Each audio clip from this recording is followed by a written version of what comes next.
ఇదిగో ఇక్కడ కనిపిస్తున్న ఈ జంటను చూడండి. వాళ్ళని చూస్తేనే ప్రేమికులు అని ఇట్టే తెలిసిపోతుంది. కానీ అదిగో వాళ్ళది స్వచ్ఛమైన ప్రేమ కాదండోయ్. ఆ అమ్మాయికి ఇంతకు ముందే పెళ్ళయింది. ఓవైపు భర్తతో కాపురం చేస్తూనే మరోవైపు ప్రియుడితో జల్సాలు చేస్తుంది. చివరికి ప్రియుడితోనే కలిసి కలకాలం జీవించాలి అనుకున్నాం.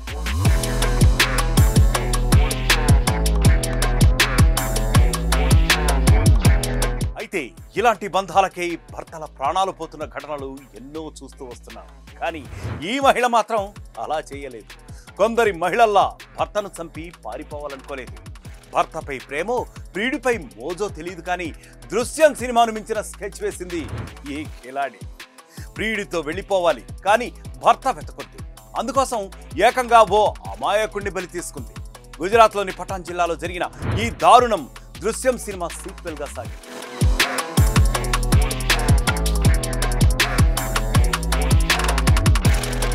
గుజరాత్లోని జఖోట్రా గ్రామానికి చెందిన గీతా అహిర్ భర్తతో కలిసి జీవిస్తోంది. ఈమెకు భరత్ అనే యువకుడితో వివాహేతర సంబంధం ఏర్పడింది. ప్రియుడిపై మోజు ఎక్కువ అవడంతో అతనితో కలిసి రాజస్థాన్కు పారిపోయి జీవించాలి అనుకుంది. తాను పారిపోయినా సరే తన కోసం ఎవరూ వెతకుండా ఉండాలనే ఉద్దేశంతో ప్రియుడితో కలిసి పక్కా ప్లాన్ రచించింది.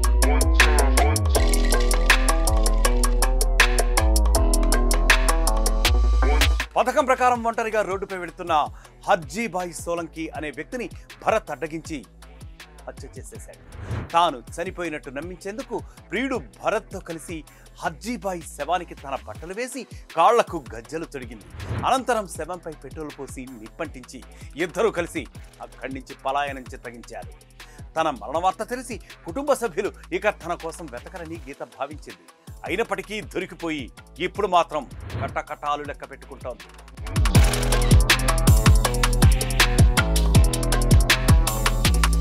అర్ధరాత్రి ఇంట్లో గీత కనిపించకపోవడంతో ఆమె భర్త ఇక వెతకడం ప్రారంభించాడు. గ్రామ శివారులో సగం కాలిన డెడ్ బాడీ చూసి అది గీతదేనని తొలుత భావించారు. కానీ పూర్తిగా పరిశీలించగా అది పురుషుడి శవంగా గుర్తించి వెంటనే పోలీసులకు సమాచారం అందించారు. గీత కుటుంబ సభ్యుల ఫిర్యాదుతో రంగంలోకి దిగిన పోలీసులు దర్యాప్తు చేయగా పాలన్పూర్ రైల్వే స్టేషన్లో జోధ్పూర్ వెళ్లే రైలు కోసం ఎదురు చూస్తున్న వారిద్దరిని కూడా పోలీసులు అదుపులోకి తీసుకున్నారు. విచారణలో దృశ్యం 2 సినిమాల్లోని సన్నివేశాల నుంచి స్ఫూర్తి పొంది ఈ హత్యకు పథకం రచించినట్లు గీత పోలీసుల ఎదుట అంగీకరించింది. నిందితులిద్దరిని అరెస్ట్ చేశారు. मंगलवार की सुबह जाखोत्रा गांव की सीम में एक डेड बॉडी मिली थी, जिसपे लड़की के कपड़े पहना हुए थे, पग में झांझर थी। तो गांव लोगों ने पुलिस को जानकारी दी। पुलिस ने वहां पे जाके तपास किया तो वो डेड बॉडी एक पुरुष की थी, जिनको महिला के कपड़े पहना हुए थे, और जिनका घर था उनकी जो औरत थी गीताबेन, वो भी मिसिंग थी। उसके आधार पर पुलिस ने अलग अलग टीमें बनाई और उसकी तपास शुरू की। तो गीताबेन को गांव में रहने वाला एक भरत भाई के साथ अफेयर था, दोनों भाग गए थे। तो प्राइमा फेसी ऐसा था कि इन लोगों ने प्लॉट किया होगा। पुलिस ने पूरी तपास करके पालनपुर रेलवे स्टेशन से दोनों को पकड़ के लाए और डिटेल में तपास की। तो उन्होंने पूरा जो प्लॉटिंग किया था वो बताया। गीताबेन ने थोड़े समय पहले एक दृश्यम फिल्म थी, उसके दोनों पार्ट देखे थे और उसके आधार पर उसने एक प्लॉट बनाया। उसके आधार पर उसने भरत को बोला था कि भाई तेरे साथ मुझे भाग जाना है और तेरे साथ रहना है, लेकिन अगर मैं ऐसे ही भाग गई तो घर वाले मुझे ढूंढ के लाएंगे। तो गीताबेन ने एक स्टोरी बनाई कि एक डेड बॉडी हम ले आते हैं और उसको मेरे कपड़े पहनाते हैं, फिर उसको వివాహేతర సంబంధాల కారణంగా ఎన్నాళ్ళు భర్తలను చంపారు. ఇప్పుడు రోడ్డుపై వెళ్తున్న వాళ్లను కూడా చంపేస్తున్నారు.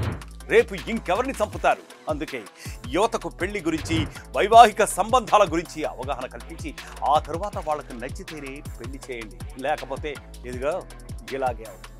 ప్రపంచంలో ఏ మూల ఏ క్షణం ఏం జరుగుతుందో వేగంగా తెలుసుకోవడానికి తొలి వెలుగు వాట్సాప్ ఛానల్ని ఫాలో చేయండి.